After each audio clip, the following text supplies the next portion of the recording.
A railway gun, also known as a railroad gun, is a large artillery piece mounted on, transported by, and fired from a railway wagon.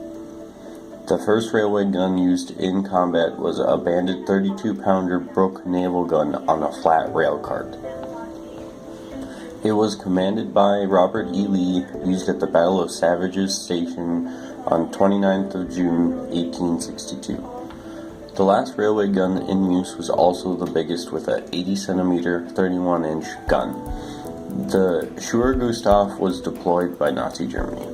The Schuer Gustav was about 12 meters high, 39.4 feet, 47 meters long, 154.2 feet, weighing 1,350 tons. The Gustav shot 10-ton shells through a 30-meter barrel, or 98.4 feet. 22 people could sit aligned on the barrel of the gun. Two types of this gun was made by Germany. The second one was named Dora. The Gustav cannon needed about 2,000 people to run. The majority of these people were tasked with providing air cover for the gun, and not were involved in the actual operation of the gun. The assembly of the 5 main parts that made up the cannon lasted 4 days. Also, the calibration of the equipment needed in order to shoot one shell took several hours, which meant the gun could only shoot about 14 rounds per day. It was deployed briefly against Stalingrad, but the Germans quickly dismantled the gun before the Soviets could get to it. After the war had ended, Dora was discovered in pieces by American troops in the spring of 1942.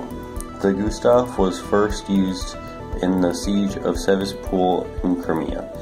During one particular incident, the Schuer Gustav was responsible for successfully taking out an ammunition warehouse that was hidden beneath layers of rock under a bay. The gun was used sparingly during the siege, but even with that, the barrel already wore out after firing only 48 shells.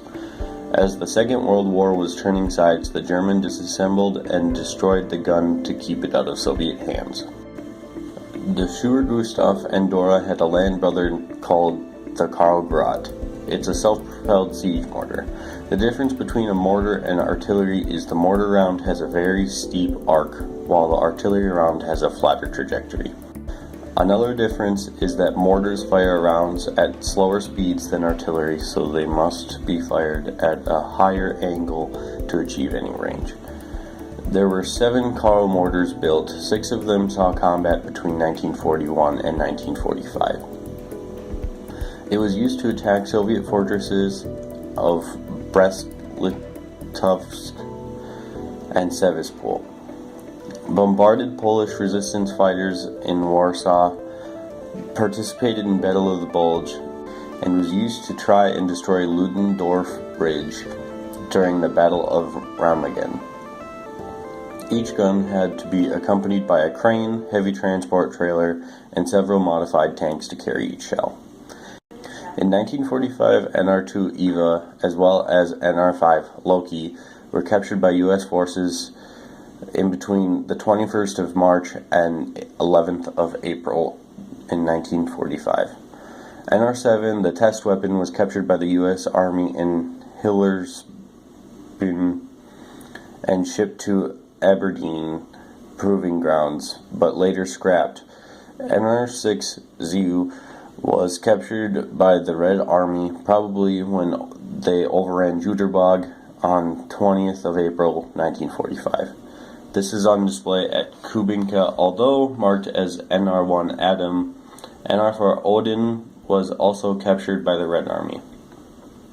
The fates of the gun NR-1 Adam and NR-3-4 are not known.